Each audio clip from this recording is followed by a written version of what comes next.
இப்போ 1 table spoon உளுந்து சேர்த்துக்கலாங்க.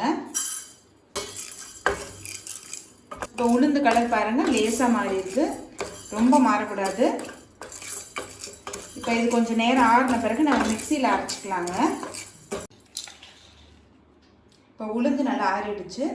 இப்போ இது கூடவே 1 டேபிள் ஸ்பூன் பொட்டுக்கடலை சேர்த்துக்கலாம். இப்போ இது ரெண்டுத்தையும் மிக்சியில் நைஸாக அரைச்சிக்கலாங்க. இப்போ மிக்சியில் அரைச்சாச்சுங்க. இப்போ இதை வந்து சளிச்சிட்டு தனியாக எடுத்து வச்சுக்கலாம். 1 டேபிள் ஸ்பூன் கடலைப்பருப்பை அரை மணி நேரம் ஊற வச்சு எடுத்து வச்சுருக்கேங்க. 1 கப் அரிசி மாவு சேர்த்துக்கலாம். நான் கடையில் வாங்கின அரிசி மாவு தான் யூஸ் பண்ணியிருக்கேன். நீங்கள் வீட்டிலே ரெடி பண்ண அரிசி மாவு இருந்தால் கூட நீங்கள் யூஸ் பண்ணிக்கலாம். அடுத்தது நம்ம அரைச்சி வச்சுருக்க உளுந்து பொட்டுக்கடலை மாவை சேர்த்துக்கலாங்க.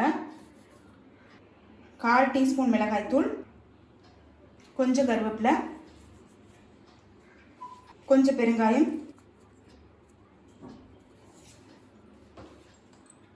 ஊற வச்ச கடலை பருப்பு இது கூடவே சேர்த்துக்கலாங்க. கொஞ்சமாக வெண்ணெய் சேர்த்துக்கலாம். கிட்ட வெண்ணெய் இல்லைன்னா நெய், டால்டா, எண்ணெய் கூட நீங்கள் யூஸ் பண்ணிக்கலாம். தேவையான அளவு உப்பு, இது எல்லாத்தையும் நல்லா மிக்ஸ் பண்ணிக்கலாங்க.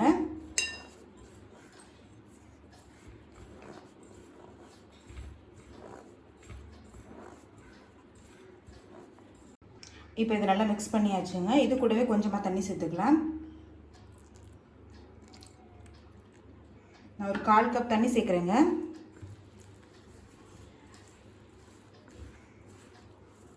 கொஞ்சம் கொஞ்சமாக தண்ணி சேருங்க. மாவு ரொம்ப டைட்டாக இருந்தாலும் ஹார்டாக இருக்கும் தட்டை, அதே மாதிரி ரொம்ப தண்ணியாக இருந்தாலும் எண்ணெய் குடிக்கும். இன்னும் ஒரு 1/2 கப் தண்ணி சேர்த்துக்கலாம்.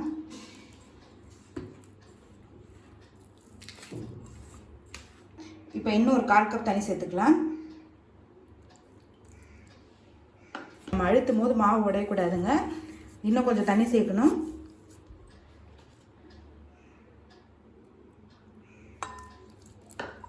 ஒரு டேபிள் ஸ்பூன் அளவுக்கு தண்ணி தெளிச்சிருக்கேன்.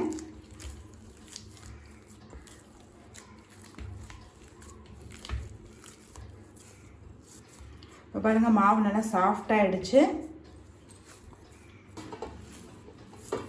அப்போ தான் நம்ம தட்டை தட்டும் போது வந்து உடையாமல் இருக்கும். அடுத்தது ஒரு பட்டர் பேப்பர் எடுத்து வச்சுக்கோங்க, அது மேலே எண்ணெய் தடவிக்கோங்க. இப்போ இந்த அளவுக்கு உருண்டை எடுத்துக்கலாங்க. இப்போ இது மெதுவாக தட்டலாம். எந்த அளவுக்கு மெல்லிசா தட்டுறோமோ அந்த அளவுக்கு தட்டை நல்லா கிறிஸ்பியாக கிடைக்கும். நல்ல நடுவுலலாம் நல்ல மெல்லிசா தட்டிக்கோங்க. இப்போ இது நல்லா மெல்லிசா தட்டியாச்சுங்க. இப்போ இன்னொரு மெத்தட் பார்க்கலாங்க. இது மேலே இன்னொரு பட்டர் பேப்பர் வச்சுருங்க. இது மாதிரி ஒரு ஃப்ளாட்டான கிண்ணத்தை வச்சுட்டு நல்லா ப்ரெஸ் பண்ணிவிடுங்க. அப்புறமா கூட நீங்கள் மெதுவாக கையிலே கூட நீங்கள் ப்ரெஸ் பண்ணி விட்டுடலாம். மெதுவாக இந்த ஷீட்லேருந்து எடுத்து எண்ணெயில் போட்டுடலாம்.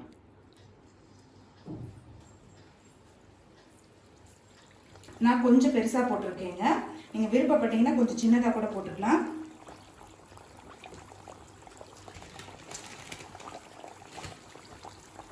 ஸ்டவ்வை ஸ்லோலேருந்து மீடியம் ஃப்ளேமுக்கு வச்சுக்கோங்க.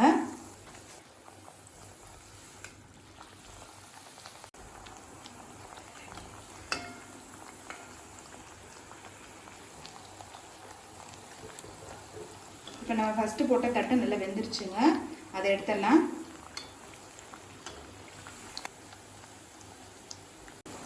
லோ இல்லைன்னா மீடியம் ஃப்ளேமில் வச்சுக்கோங்க, அப்போ தான் தட்டை நல்லா கிறிஸ்பியாக வரும். இல்லைன்னா டக்குன்னு கலர் மாறிடும், உள்ளே கிறிஸ்பியாக இருக்காது. இப்போ தட்டை ரெடி ஆகிடுச்சுங்க, நம்ம சர்வ் பண்ணிடலாம்.